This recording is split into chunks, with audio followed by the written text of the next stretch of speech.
দেখো আজ তো ছেলের জন্মদিনের জন্য সকাল সকাল বাবা চলে গেছিলো বাজারে বাজার করতে। নিয়ে এসছে অনেক রকম সবজি, শাক আর বড় বড় দুটো রুই মাছ নিয়ে এসছে। তা বাবা বললো মাছগুলো আমি কেটে দিই, কারণ মাছগুলো অনেকটাই বড় বড়, কাটতে পারবো না আমরা কেউ। আর এদিকে দেখো দুধও দিয়ে গেছে সকালবেলা, এটা হচ্ছে মোষের দুধ। সব কিছু জোগাড় করে মা আর আমি চলে এসেছি রান্নাঘরে কাঠের জালে রান্না করতে। এদিকে ভাজাভুজি করছি আর মা সব কিছু গুছিয়ে দিচ্ছে। তারপরে রান্না বান্নার পর দেখো আমার ছোটো কাকা নিয়ে এসেছিলো কেক। আমার ছোটো কাকা কেকটা নিয়ে এসছে। এদিকে দেখো সবাই মিলে বসে গেছে কেকটা কাটতে। কেক কাটিনের পরেই বাবিনকে খেতে দিয়ে দেবো। আর এই দেখো বাবিনকে গুছিয়ে গাছিয়ে খেতেও দিয়ে দিয়েছি। খাবার রয়েছে 5 রকম ভাজাভুজি, আলু ভাজা, ভেন্ডি ভাজা, চাল কুমড়ো ভাজা, মাছ ভাজা, ভেন্ডি ভাজা, আর দেখো দই মিষ্টি, মাছের মাথা, মাংস, চাটনি, পাঁপড় সব কিছুই দিয়ে করে দেওয়া হয়েছিল। যতটুকু আমার মা পেরেছে ততটুকুই করে দিয়েছে।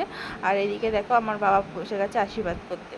যেহেতু দাদুর বাড়ি এবার প্রত্যেক বছর জন্মদিনে আছে, ওদের বাড়িতেই প্রত্যেক বছরে করা হয়, যেমন পারি ছোটোখাটো করে করি। কিন্তু এবার যেহেতু ষষ্ঠীর দুদিন পরেই জন্মদিনটা পড়ে গেছে, ওর জন্য মা বাবা সবাই বললো তাহলে থাক এখানে, পরের বছর আর বাড়ি থেকে করিস এখানে যেমন পারিস।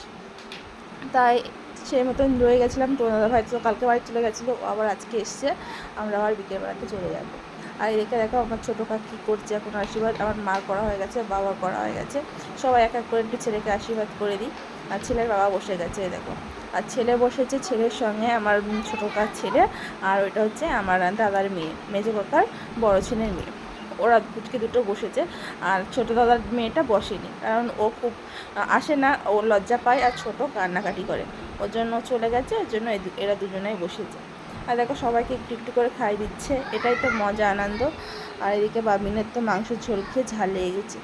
ও ঝাল ছাড়া তরকারি করেছি, তা ওর ঝাল লেগে গেছে, ও কিছুই খেতে পারে না। ও মানে সব কিছু সিদ্ধ সিদ্ধ খেয়ে খেয়ে এমনই অভ্যাস হয়ে গেছে। ওর জন্য দেখো বলছে এটা খাবো সেটা খাবো, আর ওকে দাও করছে।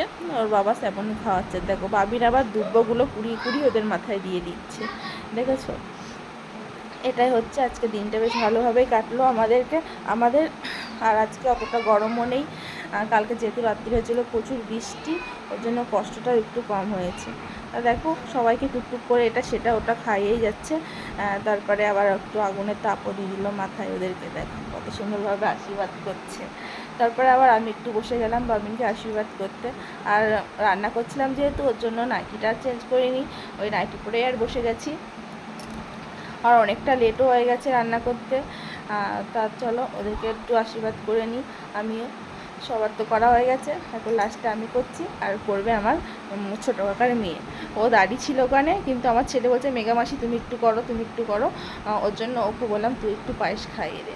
তো দেখো আমার পরে আমার বোন বসে যাবে একটু ওদেরকে পায়েস খাওয়াতে। আর আমার ছেলে দেখো মাথা থেকে দুব্বো ধানগুলো সব ফেলে দিচ্ছে, ওর মাথা দেওয়ার সাথে সাথেই ও ফেলে দিচ্ছে, মানে ও মাথায় কিছু রাখতে পারবে না।